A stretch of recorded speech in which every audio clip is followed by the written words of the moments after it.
This podcast contains explicit content. Let's begin the show by starting it. Hardly focused. This podcast is hardly focused. And it gets significantly more vulgar. Dissecting the news one tangent at a time. When there's nothing left to burn, you have to set yourself on fire.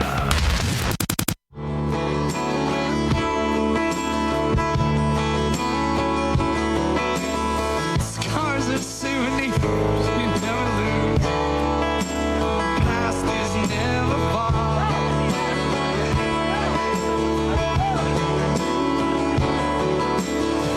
Did you lose yourself? What happened? Did you get to be a star?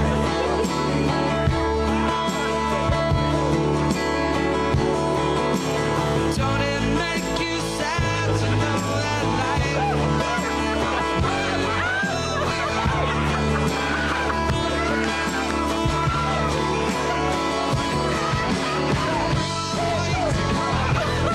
It's a little rough trade out on the dance floor. I get a little crazy out there. Keep it in your pants, gentlemen. Tired song keep playing on a tired radio. And I won't tell no one you're gay. And I won't tell them you're gay. Oh man.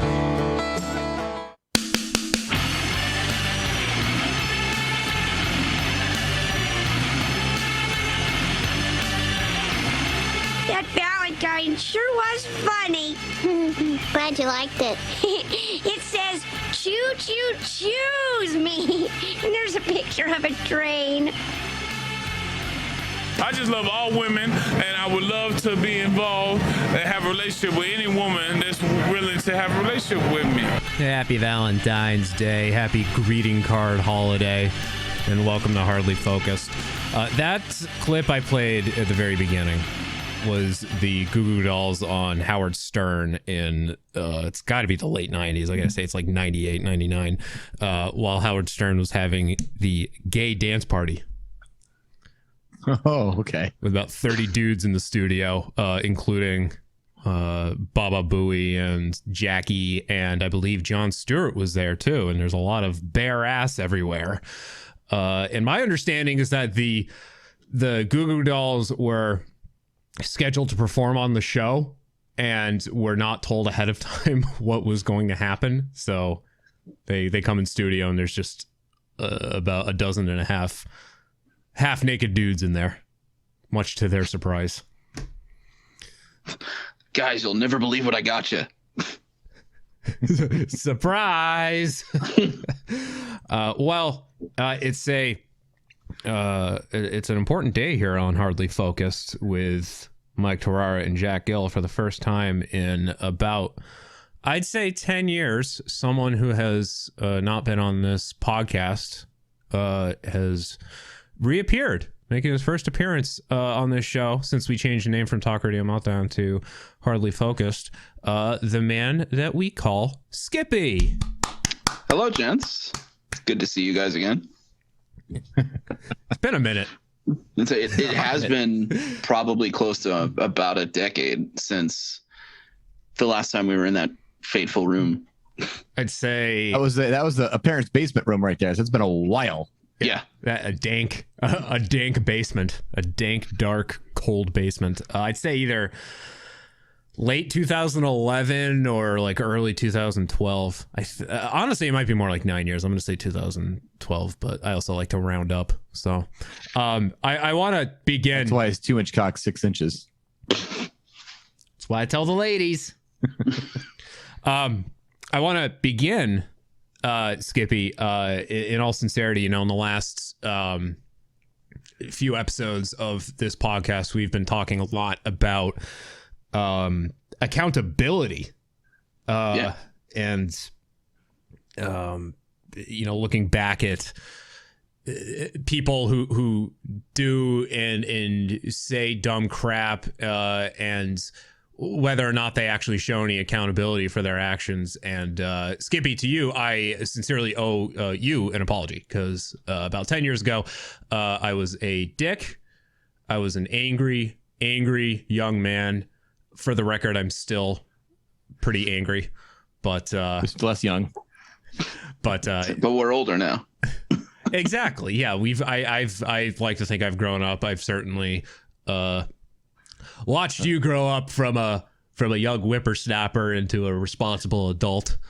But in all sincerity, I will admit I was a jerk to you and quite honestly a lot of people way back in the day. So here we are, though. I mean, the fact that we're both in this room virtually together again, we've kept in touch over the years. So and I'm happy to have you here. It's a sign of moving in a direction, like the thing that people I don't think take enough credit to.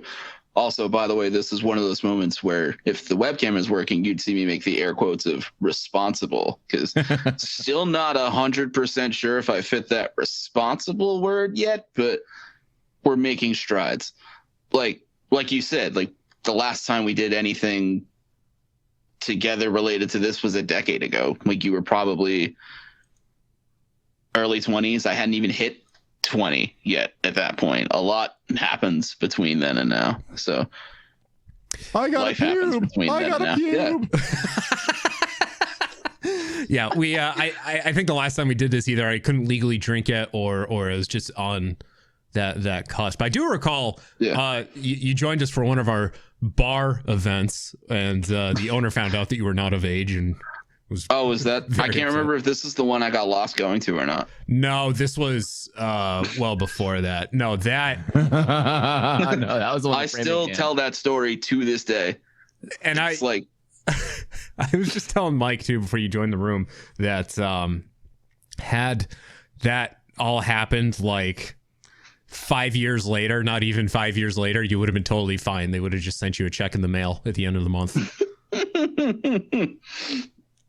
It's quite possibly because it ties into like, because I have a lot of friends and connections that aren't in the Northeast now. Some of them live like on the West Coast or in the Midwest, and sometimes they'll ask like, oh, how bad is driving in like Boston?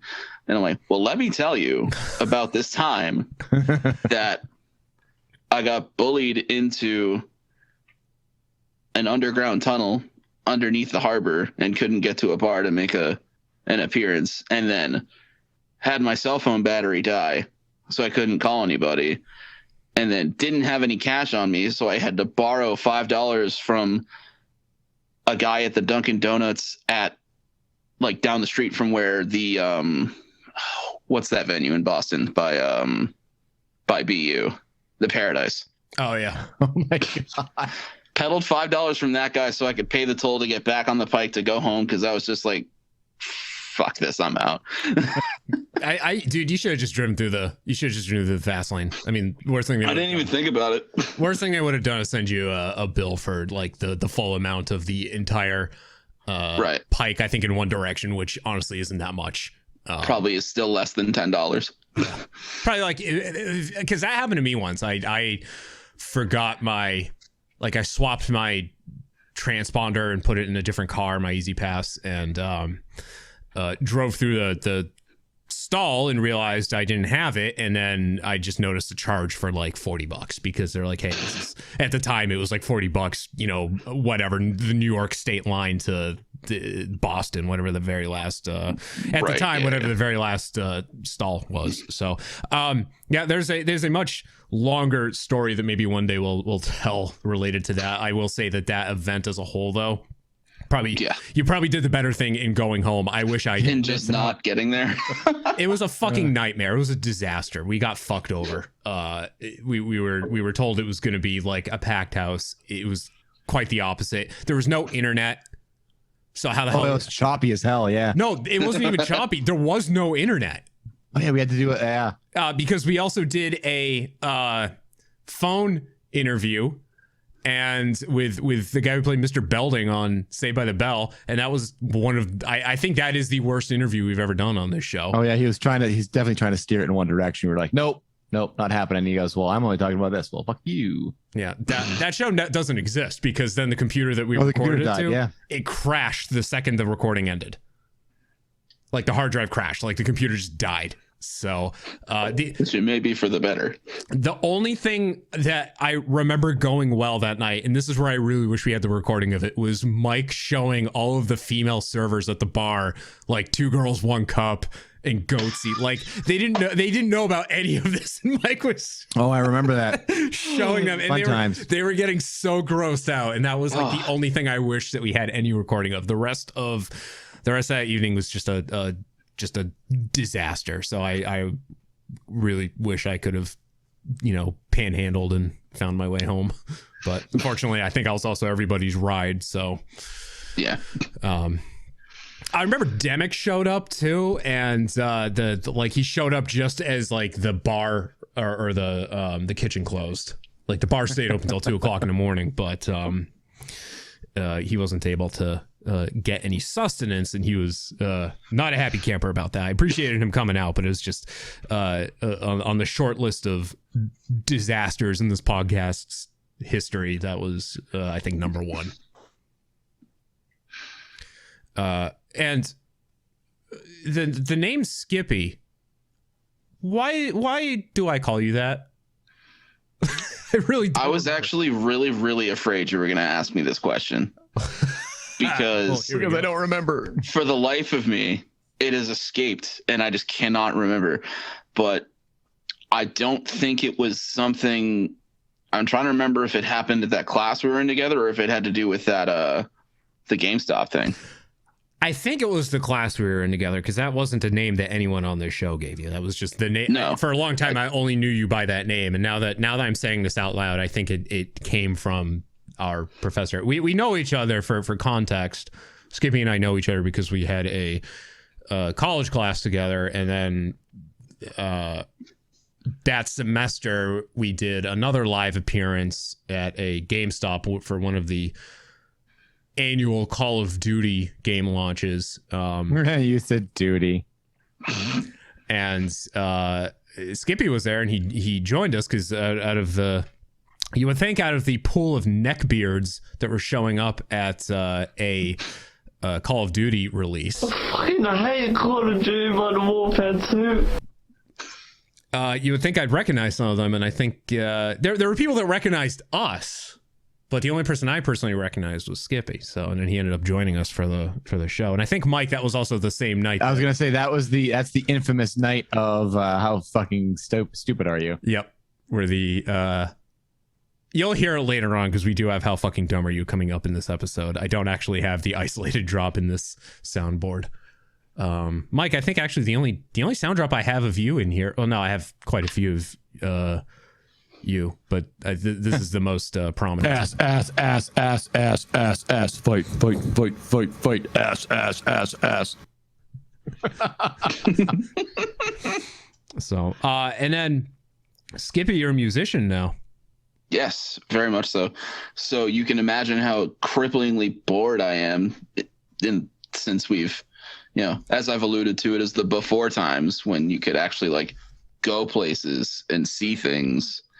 That stark drop between being in like 3 or 4 bands and playing, anywhere between 1 and 3 shows a weekend to everything stops is just like a fucking 18-wheeler hitting a brick wall. That's terrible. But you try to take that downtime and like you just write. So hopefully once this all clears up, I'll be back to weekend warrioring some dive bars all over the Northeast. You were playing at the Palladium. We did a couple times, yeah. So a band I drummed for in, I think from maybe 2014 to 2015, played the Palladium a handful of times, mostly actually exclusively upstairs. We did a couple of those Battle for X roaming festival tour things. So there was like one for Warped Tour, one for Rock and Shock, and it was just like, let's put 10 local bands on a stage, see who can sell the most tickets, and have them come back to play on a Saturday at like 2 p.m. to 6 people. Nice. Is basically what those are. What were your bands' names?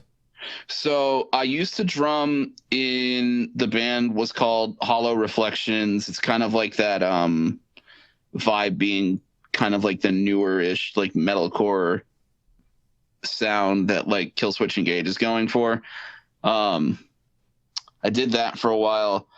I played guitar in a dad rock band called Psych Asylum that was writing songs akin to horror movies. That was really fun to play. That was probably the most quote unquote successful band.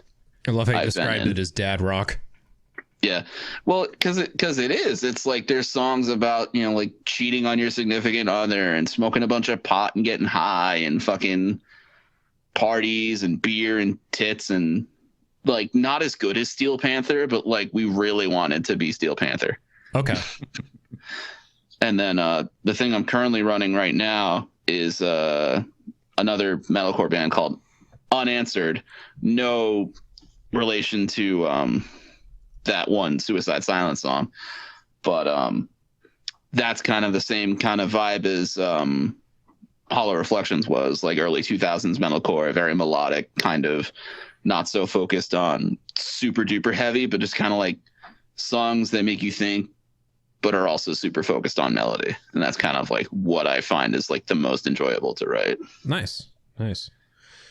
Have you guys tried doing like live streaming or anything? We have. Everybody in the band is a full-time worker too, so everybody's working Monday through Friday, like maybe 50 hours a week right now. Plus a lot of us have family members that are, to use the buzzword, is like immunocompromised, or like yes. wouldn't necessarily see the right side of COVID if they got it.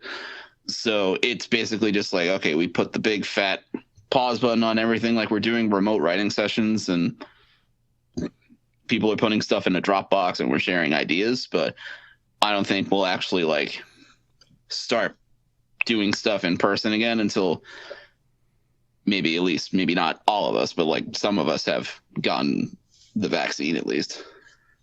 Hey, slowly but surely. I mean, it's happening. I think I saw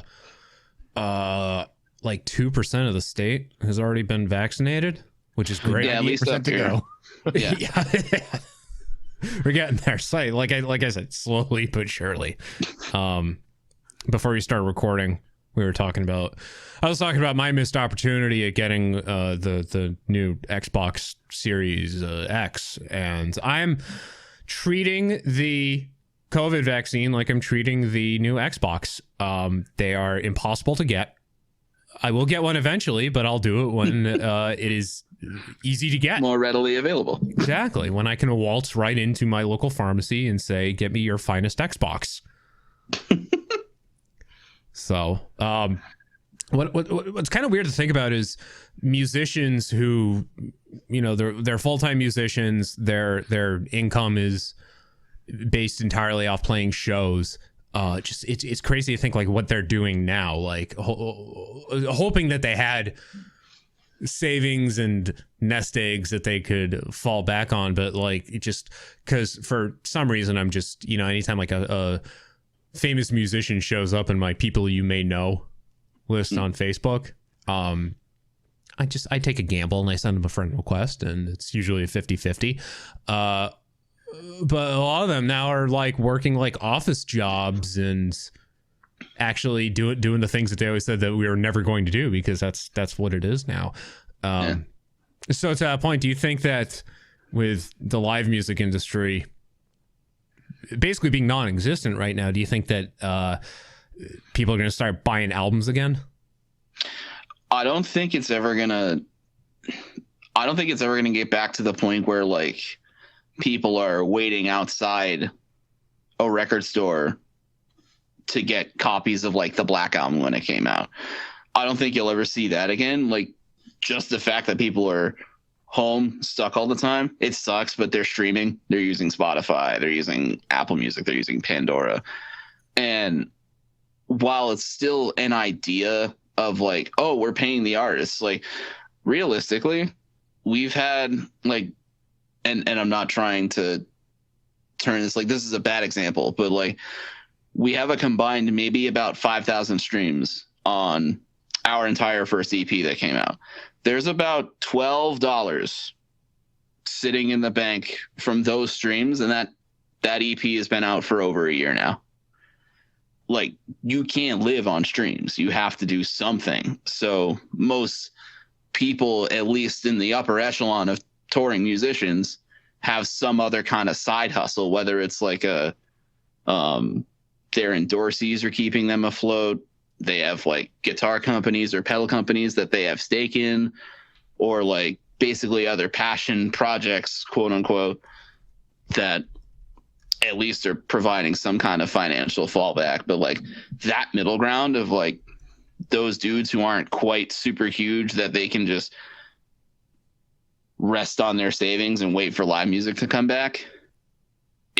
I can not even begin to fathom the kind of fright that would put me in. Just that uncertainty of, are we even gonna be able to financially live long enough to gig again? And that's terrifying. Reminds me of what you just said. Reminds me of Joe Exotic. Never going to financially recover from this. No. Yeah, I had tickets, quote unquote, to Jimmy Eat World doing. It wasn't even live streams. This is, I think, what bigger bands are going to really have to start doing, because I know some of them, especially when the pandemic first started, they were experimenting with this, and it was really hit or miss. But I think Jimmy Eat World did it the right way, is that they effectively pre-recorded shows, and it's kind of like what we do, where like everything is recorded live to tape, and then they fluff it up in post to make it look somewhat theatrical. And released that. They launched it at a certain time, like they debuted it. They sold passes for it, and then you get it for like, it's available for like 3 days to watch. Yeah. And it sounds like it was successful enough that they're considering doing a second round of this with, because they were playing albums front to back. They picked 3 albums and they did that. And they're considering doing a second round of this where they play through more albums of theirs. Now it's for that purpose, it's going to wear off at some point, because they're going to run out of albums to play. But that's also assuming that by the time that happens, they'll actually be able to go out and perform shows again. Yeah, and I think that's something that's going to have to be like carefully precisioned into reality, is like, once we have more of this vaccine available, like, okay, such and such a state is at a higher vaccinated rate compared to, like, bad example, but Texas or something. Now you have to think about, like, where am I more likely, if I'm not vaccinated, where can I tour that's safe and where can I tour that's not? Right. I've seen a big influx in the last, like, maybe 6 or 7 months or so of those pre-recorded, almost like concert DVD type limited time event things from a bunch of other pretty decently sized bands. Like, I know Trivium did one at one point, and then Metallica did like an all acoustic limited time event show thing. That's cool. You got to have a gimmick. Yeah.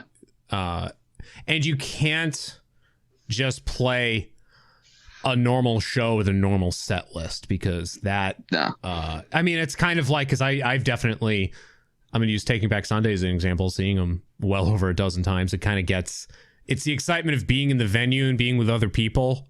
But it's if you're at home and you're watching like a live stream or a pre-recorded thing, it's basically just like watching a band, like a pro shot of a band playing at a festival a few years ago. Like, it's going to be if they do something like that once every few months, but they don't do anything special, if it's just a normal quote unquote set, then it's not going to be worth watching. It's not going to be worth the money if they actually charge for it. You have to do something like play an album front to back, or do covers, or like Metallica do acoustic, which is really weird to think about. Yeah, I think part of the reason they did an acoustic too thing was I don't know if it was towards the tail end of 2019, but there was a point where James had gone back into rehab. Oh, Jesus. For a couple months. Yeah. And they did like a midsummer re-release of, I think it was Blackened as like an acoustic song. And I think part of that is like him trying to get his voice back into shape, because he sings acoustic stuff at a lower pitch than full-on grit stuff. Right. So I think that played into it too, at least for in that case. Ironically, Saint Anger 2 is now coming out. Oof. Having been in a rehab. The return of the trash can. You see, if you take the snare off, it just sounds completely different. Yeah. I followed a Twitter account that I don't know if it's still active, but it was called the snare drum from Saint Anger. And it just every day would just tweet, just ping. That was it. That was just it. Why don't we do this? Why don't we take a breather, and we'll come back. We'll talk about there's one thing in music I want to bring up, and then I want to get to the first dumb viral thing that happened last week. Speaking of viruses, but this is a different kind of viral. This is a good viral. Okay. Stay there. We'll be back. This podcast contains explicit content. It's been a couple weeks. Can I start making cracks about this? Hardlyfocused.com.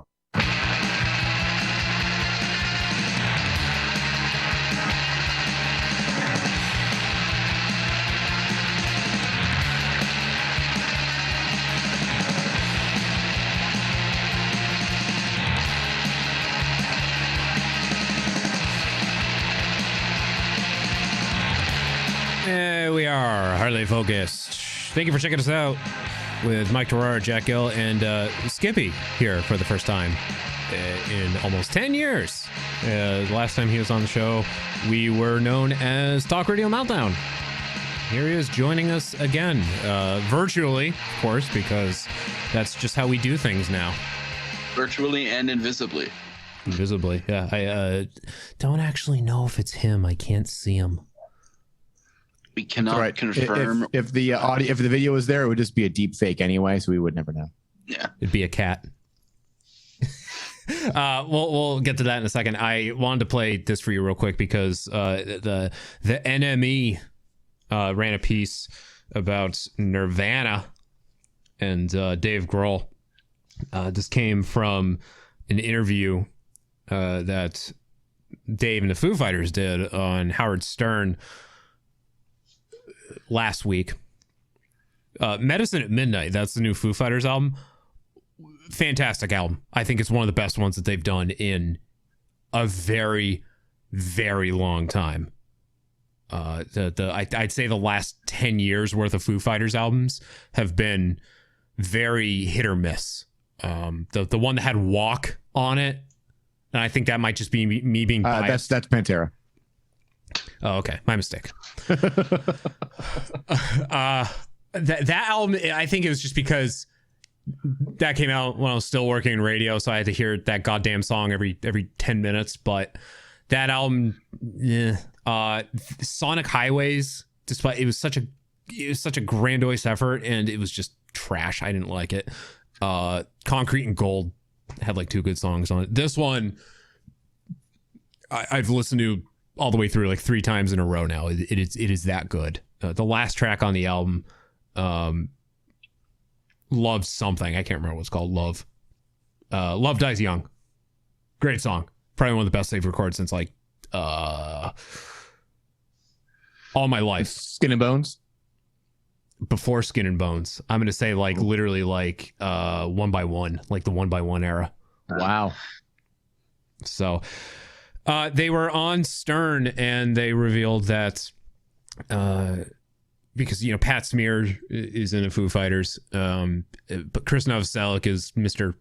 politics now, but the three of them do get together from time to time, and when they do, they always run through Nirvana songs as a band. They pick up the instruments, Dave gets behind the drums, and they run through Nirvana songs. Who does the lyrics? Nobody. I don't think anyone sings. I think they kind of do what I imagine this is what they're doing. It's like what Audioslave and not Audioslave, I'm sorry, Prophets of Rage would do is when they would play Audioslave songs, they would the mic would be empty and they'd shine a spotlight down on it as if the ghost of Chris Cornell were there. So yeah, the article here doesn't actually mention who sings, although Dave's daughter Violet Grohl is apparently a Nirvana fan. She's also a My Bloody Valentine fan, which is pretty awesome. And she has been known to sing songs that were Nirvana originals. The article even says here, Grohl revealed he was surprised to learn that his daughter knew all the words to Come As You Are as it came on the radio during a recent evening drive. Yeah, I don't know if you planned on like overlooping the video that's linked to that article or not, but he dives into like this idea or not this discussion he had with his daughter that's like super really deep, because she was asking him like, how was Kurt? Like, was he shy? Was he shy around you? And it's just like, for an 11-year-old to ask those kind of questions, that's just deep. Very deep. I think, honestly, I was like 11 or 12 years old when I got into Nirvana. I feel like that's sort of like, you know, if you're not into that hip hop, into that trap wave malarkey that the kids are into these days, then I feel like, you know, the early teen years is when you discover Nirvana, and it's like the greatest band in the world. And I had the advantage. I discovered Nirvana when I was 10 or 11, then he died. Hey, I had the advantage of You Know You're Right coming out right when I got into Nirvana, so I actually got to enjoy a quote unquote new Nirvana song, actually having it being touted as a new song. What we've got now are the reunions that have happened in the last 10 years, because they've never officially called themselves Nirvana. It's just the members of Nirvana performing with different musicians. But it was starting to become an annual thing when live performances were still going on. In fact, right before the plague happened, they did a Nirvana set. It was January 2020, I believe. It was the last time we heard them play. I think it was with Beck. I believe that particular one they had Beck doing the vocals, but usually it's Joan Jett. They have St. Vincent. I know Kim Gordon, Jay Mascis from Dinosaur Jr. I'll play this audio. This isn't my preference. And of course, it's like the one that nobody knows who this guy is. There's a band from Providence called Deer Tick. And I got the audio here.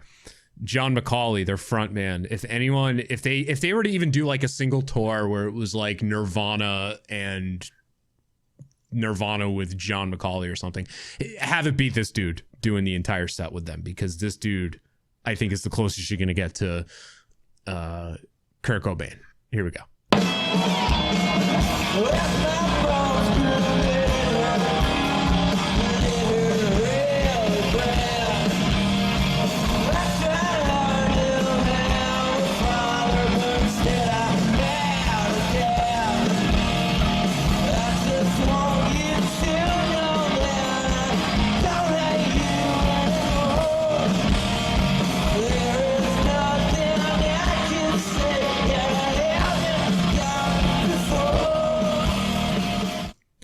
Mike, what do you think? Yeah, that could be a instant drop in right there. It just needs to tweak a little bit to get it, you know, like literally spot on. And yeah. You could do an absolute 20-year, 30-year reunion. With him. People have said that Sean Morgan from Seether sounds a lot like Kurt. I don't think he would be the best contender, though. I could have been a contender. Skip, what do you think? I think, well, in the sense of Sean Morgan, like he definitely fits into kind of like a lower register as opposed to McCauley from Deer Tick. I think I've actually seen Deer Tick a couple times while I was in Providence, but yeah, he's like maybe 98% there to like he could get a phone call from Dave and say, hey, I've got 15 stadiums across the US and we're doing, you know, Nirvana 30 years later, and he'd crush it. Oh yeah. Dave too strikes me as the kind of guy to not give in to what managers and record label executives and promoters would try to convince him to do. I fear that they would try to Van Halen him, where Dave would say, I want John McCauley fronting Nirvana. And the executives, all the suits say, nobody knows who that is. Go with, say, Sean Morgan, because people know who Seether is. That's going to bring in the money if you have the two together. It's like Queen going on tour with Paul Rogers. Yeah. I can see Dave saying, go screw yourself. No, I want my friend to do it, because Dave Grohl seemingly friends with like every great musician alive. Right. And you can also bet, like, how do you not, even in that same vein, how do you as an executive not go, hey, the name Nirvana in and of itself on a billboard, that pretty much sells you on what you're getting, at least to me. Like, you don't even have to advertise like, hey, this is the guy who's singing. Just be like, it's Nirvana, and your mission's accomplished. Like, people will pay to see that. Oh yeah. Even do like a different singer every night, you know, if they're take the approach that they were doing with the last few reunions, quote unquote, they did. They would do, I think, like 4 songs with a different singer each. I enjoyed when Paul McCartney, the first time they did this, and they did that collaboration with Paul McCartney, and Paul McCartney, you know, being the young person that he is, had no idea who these guys were, no idea what the significance of being in that room was until someone tapped him on the shoulder and explained it to him.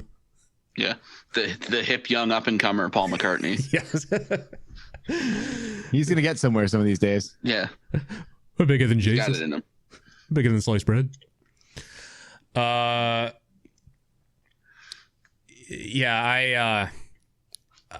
I would pay. Oh, I would pay a lot of money to see that, but you know, that's also contingent on live performances ever coming back. Yeah. So the barometer, I think, would be: would you pay Tool money to see that? I'd pay Tool money to see Red Hot Chili Peppers now that Frusciante's back in the band, but I would not pay Tool money to go see Tool. Let's put it that way. No.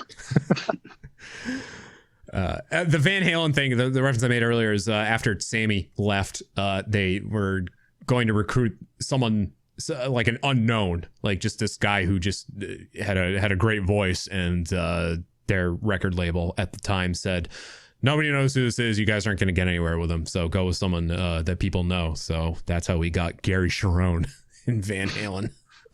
And that just turned out magnificently. Yeah. Couldn't do like what Journey did. Pick the guy from the Philippines. Yeah. Do you know? And he's like spot on too. Like he's like drop in, perfect for the band. Oh yeah, yeah. Do you guys know Randy Jackson is back in Journey? No. Yeah, he played in Journey for like a year back in the 80s, and then he, you know, obviously most well known for American Idol, but there was a shakeup in the band's lineup last year, and now Randy Jackson is playing the bass for them again. Wow. And he's not Samuel L. Jackson's brother, as I thought for so long. I thought that they were related. I really did. I seriously thought that. I thought I'd read somewhere that said that they were related, and I found out recently that was not the case, but not before I went and told everybody, hey, did you know this? Guess what? So earlier in the week, there was a mishap that went viral. As you might not have guessed, we all use Zoom now. because we're all working remotely and Zoom is being used for literally everything now. Zoom picked a great time to really take off, get their platform out there, because now we're very heavily relying on it. You know, there's like Microsoft Teams, which is just, you know, Skype with a different color scheme. It's garbage. Zoom is let's put it this way. I can now pretty much do this podcast entirely over Zoom, because they've really stepped up their game in the last year in terms of audio quality and recording capabilities. So there are still people out there, though, that don't know really how to use it.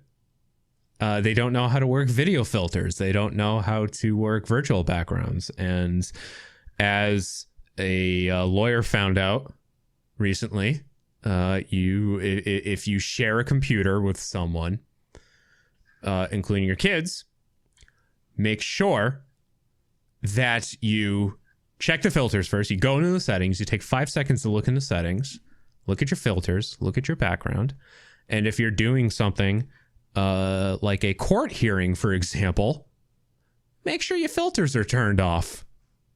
Or leave them on. I don't care. I mean, I can't tell you what to do. Boy, would it just be funny if like you were doing like a court hearing to decide the fate of a criminal, and everyone just has like backgrounds, and you know they have the filters to put the little Santa hats and the fake goatees on. Let me share the old screen for you guys here. Here's what happened. According to CNN, lawyer tells judge, "I'm not a cat," after a Zoom filter mishap. Okay, here we go. Mr. Ponton, I believe you have a filter turned on in the video settings. You might want to take a look. Can you hear me, Judge? I can hear you. I think it's a filter. It is, and I don't know how to remove it. I've got my assistant here. She's trying to, but I'm prepared to go forward with it. I'm here live. I'm not a cat. I can see that. I think if you click the up arrow next to this. Best line of the week right there. I'm not a cat. I'm here live. I'm not a cat. I can see that. I love that part. Just to reassure him, he's like, "No, really, I'm not a cat. Like, I believe you." The judge is just like, "Yeah, no shit. Yeah, we know." we are aware. He also sounds like awkwardly, like when that clip starts, and his eyes just look down to the right, and then he just sounds like he's in pain. Sad cat. Yeah. There's the dude in the top right who's trying so hard not to laugh, and he just has a shit-eating grin on his face, like he finally just lets it out. But then the old guy in the bottom left just stone-faced the entire time. I think that's the judge, right? The one in the bottom left. No, it wasn't. No? The judge was off screen. I would have loved to see everyone else see what their reactions were. I also like that there's the disclaimer at the top, like recording of this is federally prohibited, and yet it's been streamed and posted everywhere. Right, and here it is on the free internet. I think even that the video I pulled up actually came from that court. Like they posted it. It's got 10 million views already. Mike, you're Mr. Office Man. Have you either yourself been the victim, or have you been in witness to anyone who has had a Zoom mishap? No, because as you mentioned earlier, we just use the less crappy version of Skype. So we use Microsoft Teams. So the only thing we fiddle with is the backgrounds. Okay. But it is fun because I'm one of the only ones that consistently uses different backgrounds, as opposed to, I'm going to do this because it looks like I don't have, my pile of laundry in my back room. And it just looks like it's another room in my house. Like, no, I'm going to use the weird animal scape, or like it looks like I'm in a dungeon or some sort of space area. And then I was like, oh, wait a second, I can download images onto here. So I've been taking my my team's meetings in front of Four Seasons Landscaping. So I was like, hey, you know what? If somebody can get it, they got it.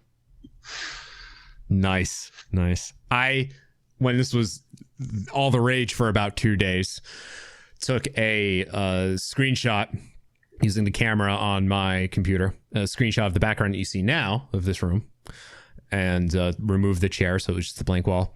And then I photoshopped Bernie Sanders into the background and spent a day using that as my virtual wallpaper at work. And it threw a lot of people off because people were immediately making the connection as to how I had this set up. They didn't realize that they were looking at a virtual background.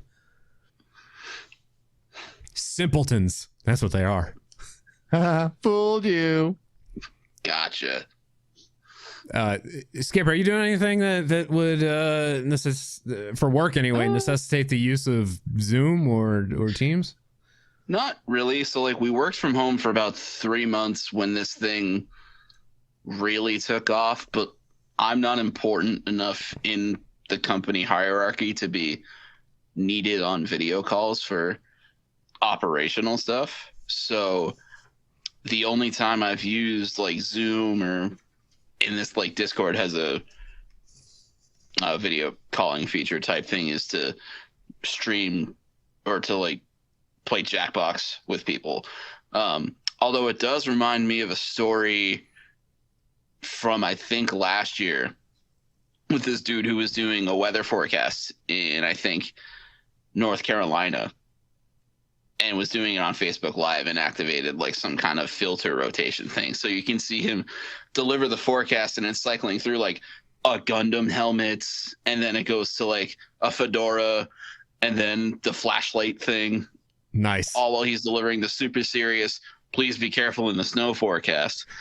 But yeah, my experience with Zoom is clearly highly limited, as evidenced by my lack of being able to get this webcam to work. Fair. Jess was telling me that she can't even have fun with her Zoom backgrounds. She works for a company that limits it to either like the company's logo or like there's a setting that blurs your background so you can't actually see. Boo. Boo. Live a little. Put me in fucking space. I don't care. Yeah, exactly. Yeah, just if you have the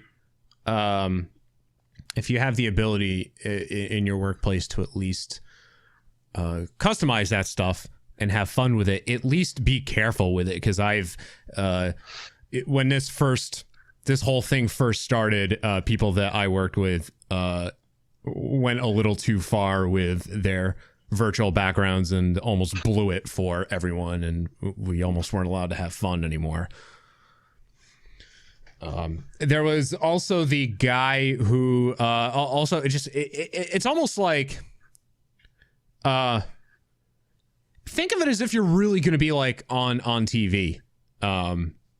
Be cognizant of having the camera on, like say I have the urge to start wanting to mine for nose gold, as they say.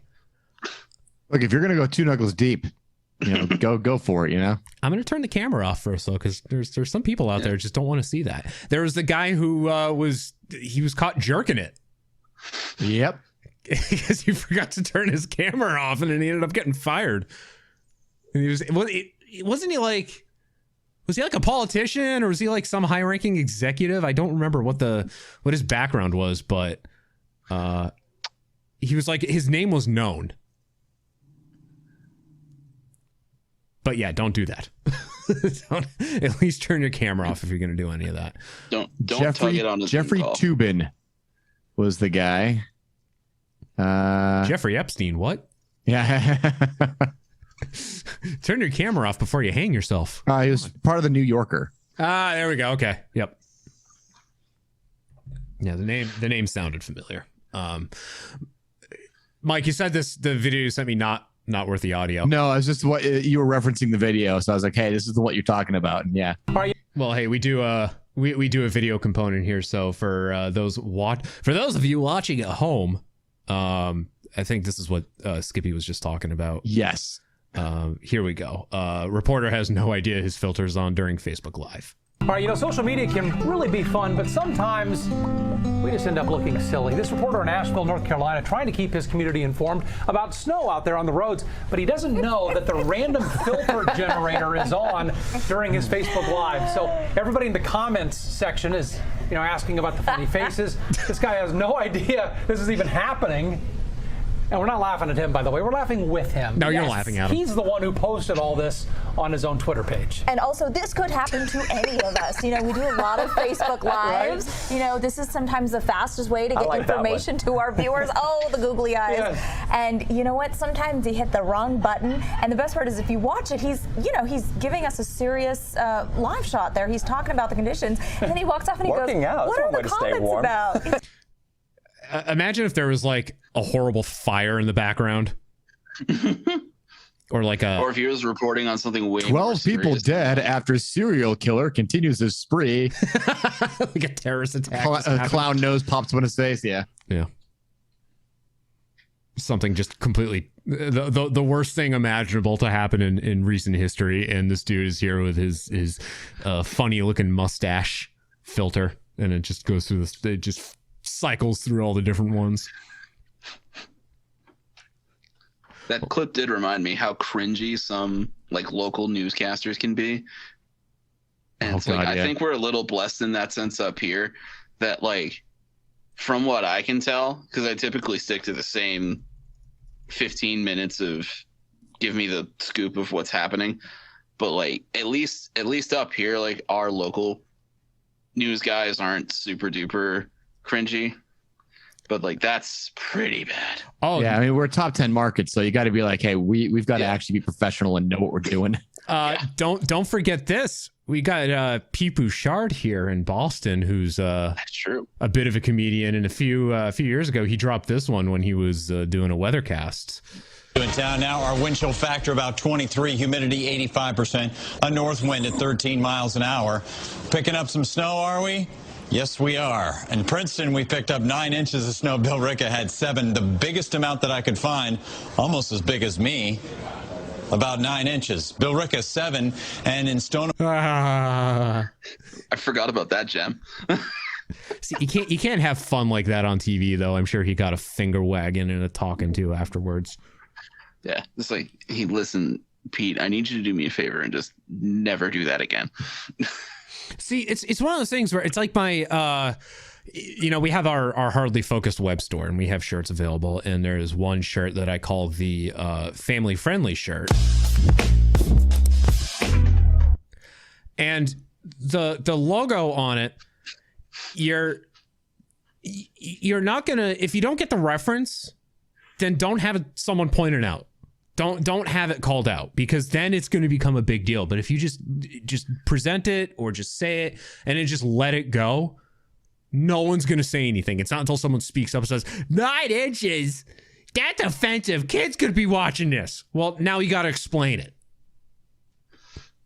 People are like, I have to explain this to my kid. No, it's a problem if Pete Bouchard comes out and says, Princeton gets 9 inches of snow. I have a 9-inch penis. Okay, that's a problem. That happens in Des Moines. That's what happens. Now it went viral.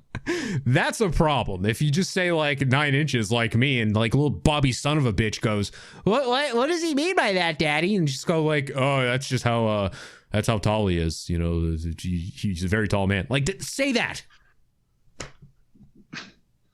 People are stupid. That's the age we live in, and I'm I really want to wear my my family friendly Hardly Focused shirt at work now, because I really want to test this during a Zoom meeting. Have my own Zoom mishap where I'm wearing that shirt and someone calls it out and gets offended, because then I'll be because if they call it out in front of people, then I'd be hey, the only reason anyone here knows what it is now is because you spoke up and said something. If we had all just kept our mouth shut, we would have been fine. My father saw that shirt, for example, and was oh, what a nice design.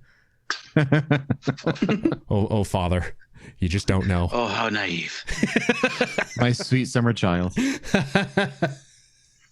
Scotty don't know. All right. We will wrap this up coming up with Mike Terrara's favorite segment. Every fucking time. How fucking dumb are you? Stick around. This is Hardly Focused. We have a whole segment dedicated to that. Don't you worry.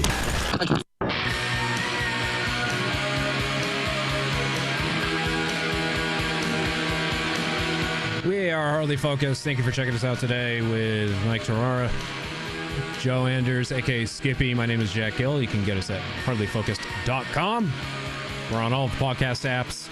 Just search for Hardly Focused, and you can watch us on YouTube at hardlyfocused.com/YouTube. It is the 14th of February. It's Valentine's Day, so not only was my pick for our Hardly Shuffled segment, which you can find at hardlyfocused.com/shuffled, our Spotify playlist. My pick was Bloody Valentine by Machine Gun Kelly, and then all the music beds in this episode are by the band My Bloody Valentine. So, shockingly, no relation between the two. And then Skippy also picked Machine Gun Kelly. I did think that was funny. We both picked songs from Machine Gun Kelly's new foray into pop punk land. Which for all intents and purposes, as like a dude who basically got bodied out of hip hop, it's not a bad album. Like, yeah, I think it's the best album Blink-182's put out in a long time. It's definitely better than Neighborhoods. I mean, you got Travis on there, so Blink-182. This is my, for anyone who doesn't know, this is my favorite Blink-182 song.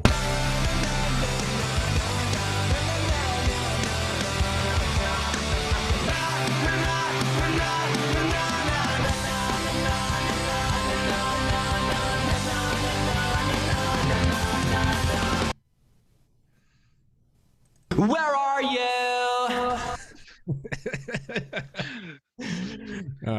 Unrelated. I was actually, I think I shared something about this last weekend. I went to, there's a huge, so in the town I live in, there's like 4 corner stores that sell alcohol, but none of them are like really full on liquor stores. So I have to go a couple towns over to get to the big liquor store that has like all the good stuff that I enjoy. And I walk in to the door and I Miss You is playing. So I'm walking down the gin aisle, and of course, me being the struggling late 20s adult that I am, goes, "Where are you?" And someone on the other end of the store goes, "And I'm so sorry." Nice. And the piece of shit had the nerve to leave the store before I could run into them and thank them for making my day. Would have been even better if he was like, "I'm right here." Yeah. There's a shirt that keeps, because I buy a lot of dumb t-shirts, there's a shirt that keeps showing up in my news feed on Facebook that is, it's the Scooby-Doo cast, and the shirt says, "Scooby-Doo, where are you? And I'm so sorry."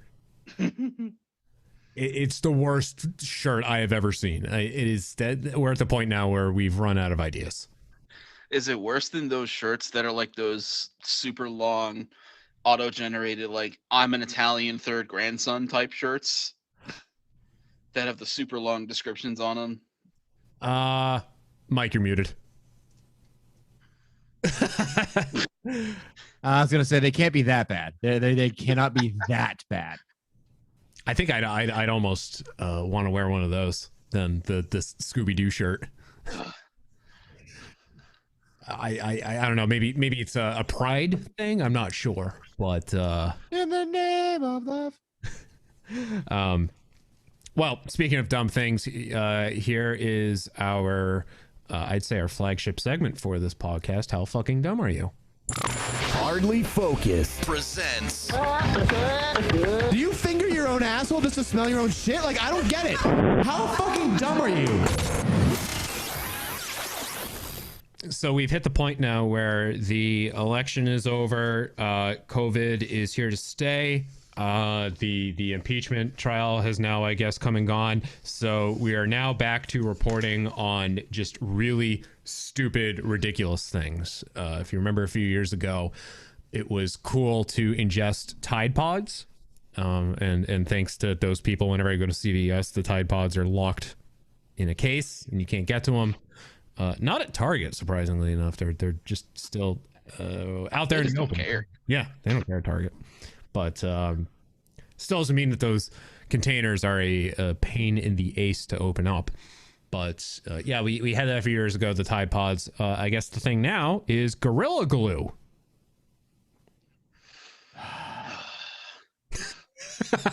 Like that happened in unison. That was great.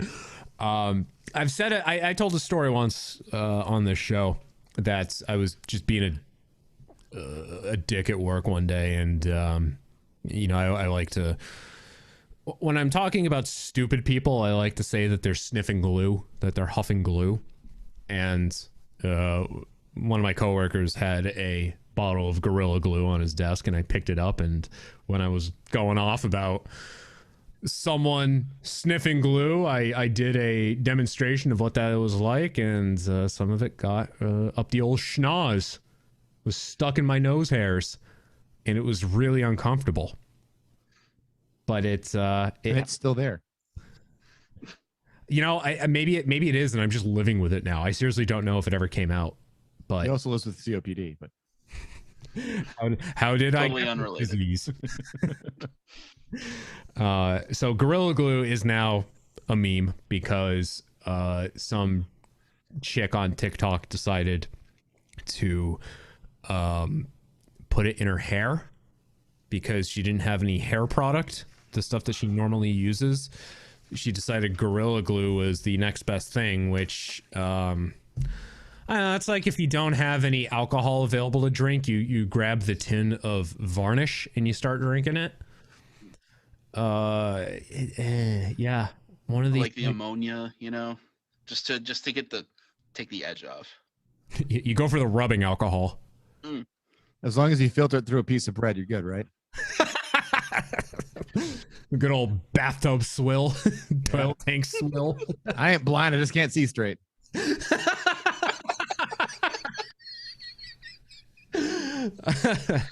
Well, I've got the audio here. This is, oh God, what the hell's her name? Somebody.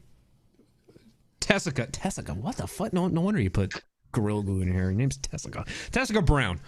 Here's audio of Tessica Brown from her TikTok channel after she put Gorilla Glue in her hair. Here we go. Flick's spine stiffened, his lips curled in a defiant sneer. There was no going back now.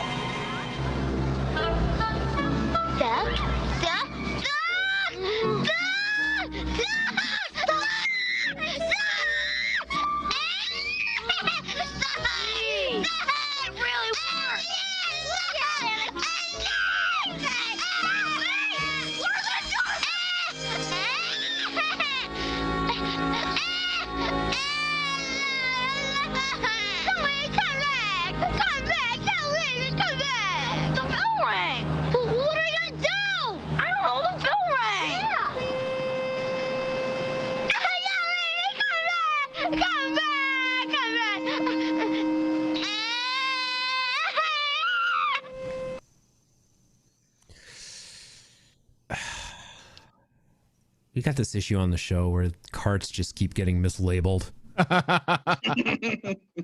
They tell me it's going to be one thing and then it ends up being something else. Man. It's quite an experience, though. I actually, all right, in all seriousness, I do have the video of Tessica and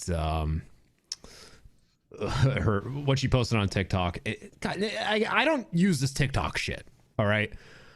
But I don't know if you can do TikTok videos in landscape mode. I guess you're stuck with portrait.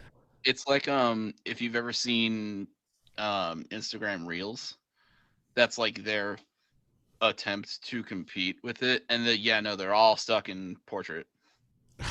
It's like just filming something on your phone, and it's like that that short-lived I can't remember the name of it right now, but it's like content produced for the phone, so you don't have to fucking go through the effort of turning it sideways. These poor people. Are you thinking of what was it? Quibi. That's Quibi, it. yeah. Who did that get sold to? I think it was CBS. I think all that's going to be on Paramount Plus now. They bought it for about $25. Did Reno 911 ever debut? Because I know that I don't think so. That was supposed to be like the big like get for the service was the new season of Reno 911, and yeah. I don't think it ever made it. I mean, now I get what the approach was. The approach was something that you could watch like if you were on the bus going to work. The problem is that the service launched in like April 2020 when people aren't going to work anymore. Like there's no reason to have it. So right. Why would I watch content on my phone when I'm stuck at home and I can watch it on my 65-inch TV? Yep. Well, Zoom's came off at the right time. Quibi came off at the exact wrong time. Right. Just happened to be within weeks of each other. Yeah. Okay, so here is Tessica Brown on her TikTok after she put Gorilla Glue in her hair. Here we go. Hey y'all, for those of y'all that know me know my hair has been like this for about a month now. It's not by choice. No, it's not by choice. When I do my hair, I like to, finish it off with a little Got to Be glue spray, just to keep it in place. Well, I didn't have any more Got to Be glue spray, so I used this Gorilla Glue spray. Bad idea. Y'all, look, my hair, it don't move. You hear what I'm telling you? It don't move. I've washed my hair 15 times and it don't move. Stiff wear. Woo! My hair. So I'm gonna tell y'all like this. If you ever run out of Got to Be glue spray, don't ever use this unless you want your hair to be like that.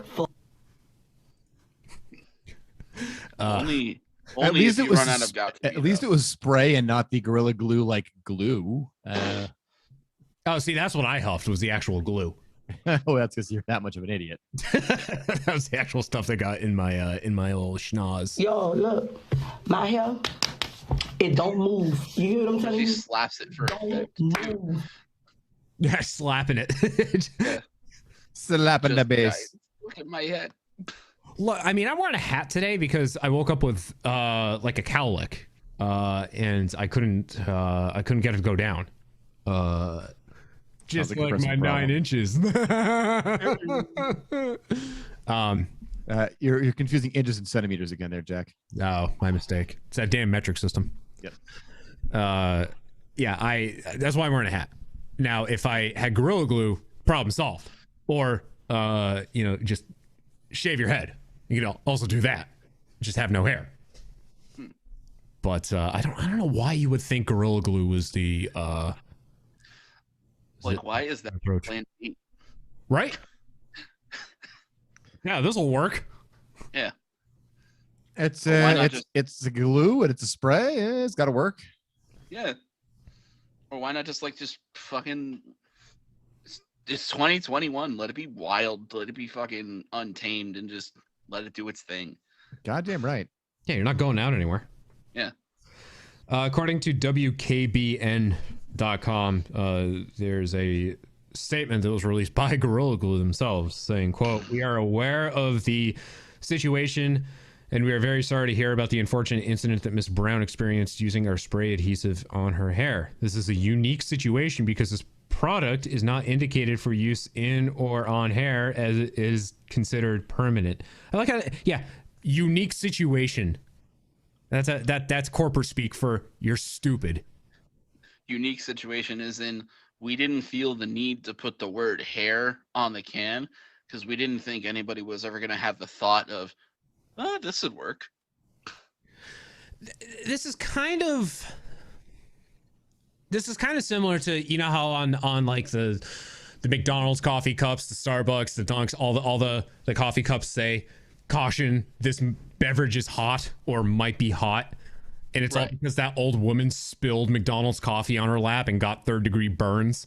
And then they sued McDonald's. Mm-hmm. Like, no shit. Did you get the thing and thought it was cold? You didn't see the steam pouring out of it? In other news, water is wet and sky is blue. Sky is, yeah, it's blue. I do like there was a fake tweet going around that people were, because apparently they can't tell what Photoshop is. From the Gorilla Glue official Twitter. It says, "We never thought we'd have to say this, but do not use our products on your fucking hair." And so and people were like, "Oh my God, I can't believe they'd say that." And like, guys, look at the font. Look at the fuzz around the letters. It's half real, half fake. Come on. Now, it's 2021. Get ready for it. If it was Wendy's, they would have done it. Oh my God, yes. Apparently Wendy's did actually tweet about this, but they ended up taking it down. Oh, they took it down? It was roast week. Yeah. I think it was this. I think I was reading, Sarah told me that there was a tweet that Wendy's actually did put up about something, and I can't remember. I thought it was this, that they actually pulled down a couple hours later because it was just too harsh. I'm like, how can it be too harsh? I guess this is a couple of years older. Yeah, a couple of years old. Last time Wendy's, or a couple of years ago when Wendy's did roast week. Army. No, they did it with Army Hammer. That's what it was. Well, I mean, that dude's take it down for it. That dude's just asking for it. Like, oh, it's something about cannibals, like eating meat. Yeah, like I can't. I wish I could find it, but yeah, they ended up saying it in a couple hours. They're like, yeah, we deleted that one. Oh, come on. Wendy's had a good one a few years ago when it was it was hashtag National Roast Day. Hooters, their social media, responded, "What you got?" To which Wendy's replied, "Uniforms our employees can wear in the winter." Yes. I know a guy who, like, in the before times would like travel around to Hooters all around the country. And I think like it was, like a personal goal to go to every Hooters in existence, but he would get photos with all the wait staff at Hooters. I think that's a bit much. I don't know. That's just me. If I'm going to go to Hooters, I'm not going to request to have a photo taken with all the wait staff. No, I'm good. The tweet that Mike was alluding to earlier was yes, I just I say go for it.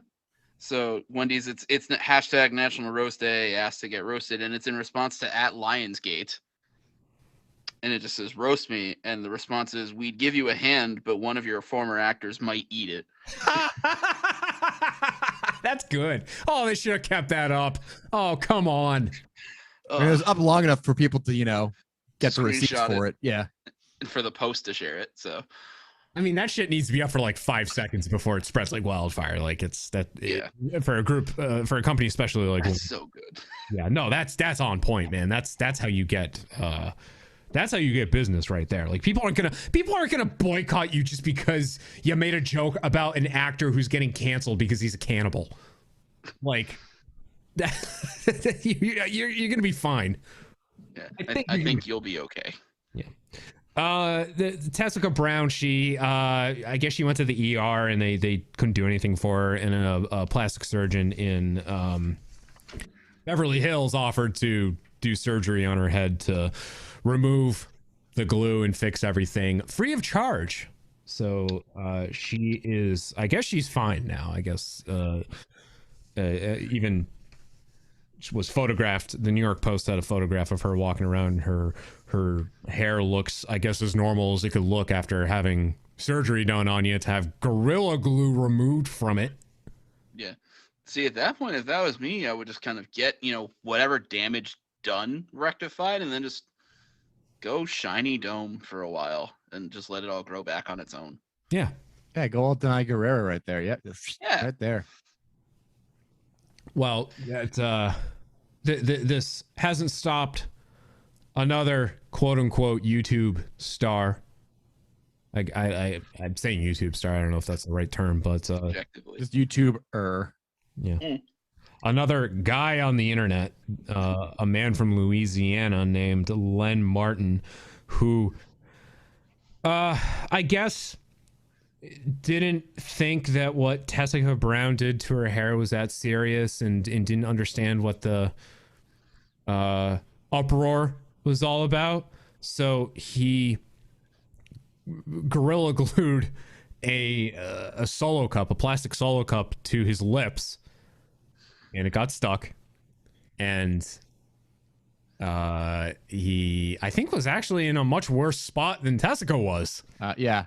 And the thing is, people are like, oh, this is the Gorilla Glue challenge. No, it's not the Gorilla Glue challenge. He actually said, I don't believe that this shit is that bad. I'm going to prove it to you right now. But the problem is, he wasn't using the Gorilla Glue spray. He was using actual, like, the liquid Gorilla Glue. Mm-hmm. Yeah, when you use the Gorilla Glue super glue, you fucked. Yep. The video that of him never coming off. The video of him doing the thing is just him looking at the camera and saying, this isn't all that bad, et cetera, et cetera. And then he pours it on. Go to the hospital. Pours it on the cup and then sticks it onto his face. And then the article I found, it was that. And then underneath it was a picture of him in the ER, who just looks like a clown. He's just got the cup just stuck to his face, and he looks so dejected.